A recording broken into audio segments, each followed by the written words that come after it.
It's been a while since I've done a Canadian whiskey review, so why not do it with Lot 40?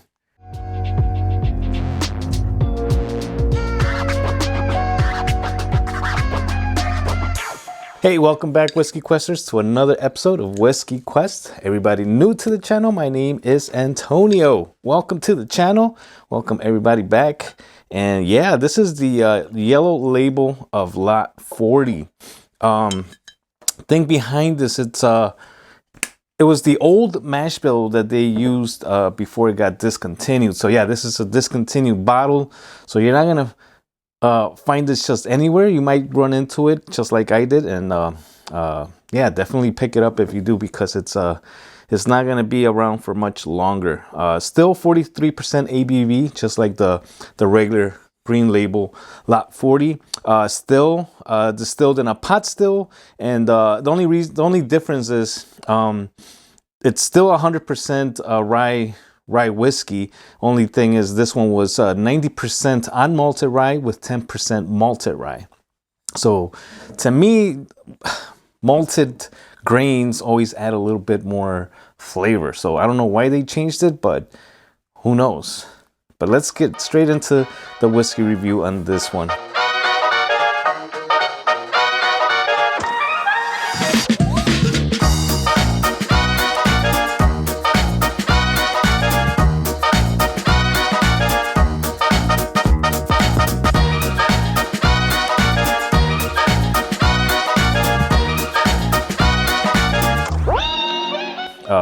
Originally I was gonna do like a Canadian accent just to make it a little bit funnier, but every time I did it, I just sounded like a cholo. Lot 40 Canadian whiskey, eh? Canadian whiskey, eh?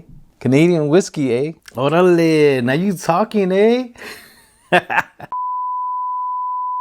So yeah, so I just stuck into my regular Hispanic accent.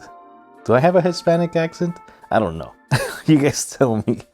Anyways, so yeah, when I saw this one and $40, just like the other ones, I said, okay, I knew it was different. I didn't know why it was different, so I just thought maybe it was just a different kind of Lot 40. But then very happy to find out later on that it was one of the discontinued bottles out there. So they actually had about 6 bottles of these, and then a whole bunch of the green ones. And I don't know, I should have gone back and grabbed another one, but oh well.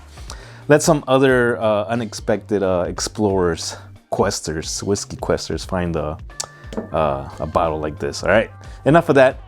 Canada does allow coloring added to their whiskeys, and so we're gonna skip that. And then also the NAS statement on this, because there's nothing on here telling me how old it is, but their minimum requirement to be called a Canadian whiskey is 3 years. So we'll see if that matters. It is aged in new charred oak barrels, so that should bring out a lot of flavor. All right, on the nose, yes, very, I don't want to say sweet, but it's got a nice, like, sweet perfumey aroma. And I never really get dill on a rye whiskey, but this one right here is not really dill, but it's somewhere I'm leaning towards that kind of nose profile. So if it is dill, it's not very forward on the nose that's gonna make you go like woo. So a good amount of oak. So like I said, new charred oak. So I think that's gonna bring out a little bit more out of a whiskey, especially if it's young. Caramel, some green apples. Maybe a hint of lime in the nose there, but that's about it. See what happens on the palate. Cheers, everybody.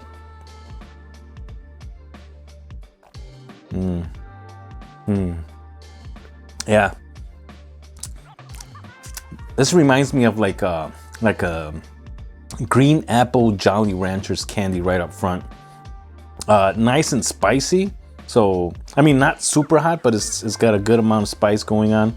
100% rye, char developing, some vanilla, some caramel coming out. That's got to be from the barrel. Nice medium to long finishes with some silky mouthfeel, and what is that, like I want to say that something something dark and fruity, maybe like plums, something like that, like a tangy, you know, the tanginess from a plum. That, well, at least that's what I get on a plum. I don't know about you guys, but that's what it's reminding me of. Pretty good, pretty good. Let me add some water to this and then see what happens with a little bit of water. All right, we'll let that, yeah, let's put one more drop, smaller drop. There we go, not too much. So yeah, this one got discontinued, like I said, which sucks. I mean, they could have been another offering from them, so I don't know why they went ahead and changed it, but it is what it is, and I'm happy to have this one on my shelf. It's gonna be one that I'm not gonna go through it a little too quick. I'm gonna enjoy this every now and then just to make it last, unless I find another bottle to back it up. But I don't know, I had to open it and taste it and see what it is. But I will be grabbing the green label and maybe do like a compare for you guys later on, but I don't think it's that much of a difference. Maybe, who knows? I never tried the green label, to be honest. And well, let's see what a little bit of water did to this. That green apple Jolly Rancher that I was talking about on the palate is coming out on the nose this time. A little bit more vanilla, a little bit more of the char influence, like oaky baking spices coming out. Tiny hints of like honey, but not that much. That perfumey aroma, it's still there, but I think that Jolly Rancher candy thing, it's taking over this time. All right, let's see what happens on the palate. I'm hoping it gets spicier. Cheers. No, didn't get spicier. It's still the same amount of spice, but I think that wood char got amped up. So you could say it's a little bit smoky, Canadian smoke. That Jolly Rancher taste just went away, really. I think the water just amplified that char a little too much, but spicy, this time a little bit minty towards the finish, but it did get a little shorter on the finish. Still like silky, buttery, you know, that kind of mouthfeel, so that's pretty good. I think neat is where it's at, and it's only 43%. Too bad I can't get the cask strength here in the US. But who knows, it might start showing up. I know, what's that, Alberta something rye, Canadian rye, maybe that's what it is. We never had it, but now it's starting to show up on shelves, so hopefully, let's cross our fingers that the cask strength lot 40 comes to the US. And if it does, why don't you guys put in the comment below, where did you guys get it? Maybe I can get a hold of a bottle. But yeah, this one's a good whiskey to have, good Canadian whiskey. It's not, to me, Canadian whiskeys are always like sweeter, but that's only because of the way they're made, where they distill and age whiskeys in separate barrels and then they blend them together. Yeah, we'll see what the green label has to offer. I hope it's as good as this, and flavor profile didn't change as much. It's only 10% of unmalted or malted rye in this mash bill right here, but yeah, pretty good one. I'm happy to have it on the shelf. That's it for the review today, guys. I hope you guys enjoyed it, and if you did, you know, guys, you know what to do. You know, well, you gotta give me a thumbs up because that'll help out the channel. You gotta share it with your friends because that'll help out the channel. And if you're new to the channel, you haven't subscribed, you like what you're seeing, go ahead, hit that subscribe button. Oh yeah, I will be much appreciative of you hitting that subscribe button. Hitting that subscribe button will make me happy. Okay, I think the whiskey's going to my head, so let's just end it right there. See you guys on the next one. Peace.